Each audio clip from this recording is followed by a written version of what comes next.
Indian music composer Palash Muchhal 23 नवंबर को cricketer Smriti Mandhana से शादी करने वाले थे, लेकिन शादी के दिन क्रिकेटर स्मृति मंधाना के पिता श्रीनिवास मंधाना बीमार पड़ गए और उन्हें हार्ट अटैक जैसे सिम्टम्स होने के बाद सांगली के एक अस्पताल में ले जाया गया।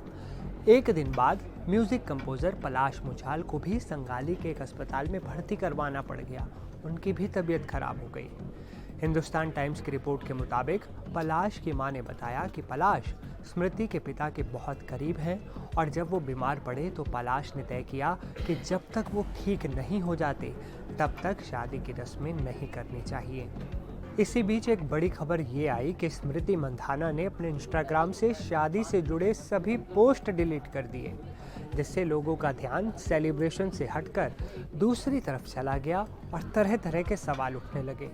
पलाश मुच्छल और स्मृति मंधाना का रिश्ता कैसे बना, अब आपको ये बताते हैं। स्मृति और पलाश ने 2019 में डेटिंग शुरू की थी।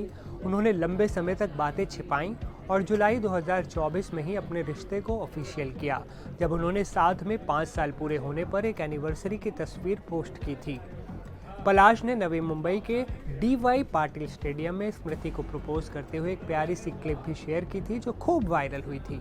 उन्होंने वीडियो के साथ कैप्शन में लिखा था, उसने हाँ कह दिया है। आपको बता दें कि स्मृति मंधाना की शादी 23 नवंबर को म्यूजिक कंपोजर पलाश मुच्छल से होनी थी, लेकिन पिता की तबीयत खराब होने के बाद दोनों ने अपनी शादी टाल दी। अब इस शादी को अनिश्चित काल के लिए टाल दिया गया है। बता दें कि शादी के टाले जाने के बाद फैंस भी काफ़ी नाखुश हैं।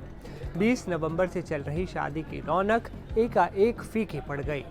सोशल मीडिया पर लोग कई तरह के सवाल भी पूछ रहे हैं। लोग ये भी कह रहे हैं कि मंधाना की शादी को नज़र लग गई।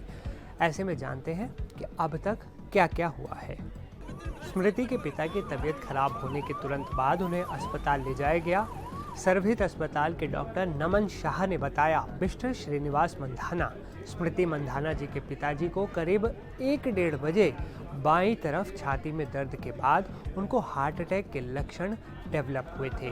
स्मृति मंधाना जी के फादर को अराउंड 1:30 को लेफ्ट साइडेड चेस्ट पेन होकर उनको हार्ट अटैक के सिम्टम्स डेवलप हुए थे। Immediately service hospital and medical research centre Sangli में यहाँ पे शिफ्ट करने के बाद उनकी जांच पड़ताछ हुई। उनके जो कार्डियक एंजाइम से थोड़े एलिवेटेड होने के बावजूद उनको ऑब्जर्वेशन में रखने की ज़रूरत है। हमारे कार्डियोलॉजिस्ट डॉक्टर रोहन थानेदार ने भी देखा हुआ है। इको में कोई नए फाइंडिंग्स नहीं है, बट उनको कंटिन्यूस ECG मॉनिटरिंग करके इफ रिक्वायर्ड उनको एंजियोग्राफी भी करनी पड़ सकती है। फिलहाल ऐसी सिचुएशन में उनकी ब्लड प्रेशर थोड़ा एलिवेटेड है, तो उनको कंटिन्यूस मॉनिटरिंग की ज़रूरत है। किस वजह से वजह क्या हो सकती है? ये शारीरिक मानसिक तान तनाव की वजह से, ये वेडिंग सीजन होता है तो भागदौड़ ज़्यादा होती है, उसकी वजह से ऐसे सिम्टम्स आ सकते हैं। अब आते हैं इस खबर से जुड़े सबसे बड़े अपडेट पर, क्योंकि हैरानी की बात यह सामने आई है कि स्मृति ने अपने इंस्टाग्राम पोस्ट से शादी और सगाई से जुड़े सारे पोस्ट हटा दिए हैं। इस वाक्य के बाद स्मृति ने अचानक अपनी शादी से जुड़े सारे पोस्ट इंस्टाग्राम से डिलीट कर दिए। यही नहीं, उन्होंने अपनी शादी के अनाउंसमेंट और स्टेडियम में प्रपोजल के सारे वीडियो पोस्ट भी हटा दिए। सब हैरान हैं कि मंधाना ने ऐसा क्यों किया। इसने अटकलों के बाजार में भी हलचल पैदा कर दी और कई तरह के सवाल उठने लगे। सोशल मीडिया पर भी लोग जानना चाहते हैं कि आखिर सच क्या है, क्यों शादी पोस्टपोन हुई। इसके बाद पलाश की जो बहन है पलक मुच्छल, जो सिंगर हैं, उन्होंने इंस्टाग्राम पोस्ट शेयर की और सारी कन्फ्यूज़न को दूर करने की कोशिश की।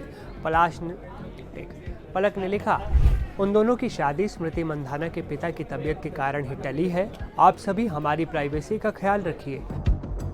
शादी टलने, फोटो डिलीट और भी सारे कनेक्शन को जोड़कर लोग तरह तरह के कयास लगा रहे थे। ऐसे में पलक मुच्छल ने इन अफवाहों पर विराम लगा दिया। अब दोस्तों, आप हमें बताइए कि आखिरकार स्मृति मंधाना ने अपनी हल्दी मेहंदी की फ़ोटो, शादी के अनाउंसमेंट और प्रपोजल वाला वीडियो सब कुछ अचानक से एकदम क्यों हटाया? इसके पीछे क्या वजह थी? क्या वजह सिर्फ इतनी ही है कि उनके पिता की तबीयत खराब हो गई थी, या कुछ और वजह भी हो सकती है? अपनी राय आप हमें कमेंट में बता सकते हैं। इस वीडियो में फ़िलहाल इतना ही, लेकिन NDTV की नज़र इस खबर पर लगातार बनी हुई है, इसलिए लेटेस्ट अपडेट्स के लिए आप NDTV इंडिया के चैनल को सब्सक्राइब कर लीजिए। मिलते हैं अगले वीडियो में, तब तक के लिए नमस्कार दोस्तों।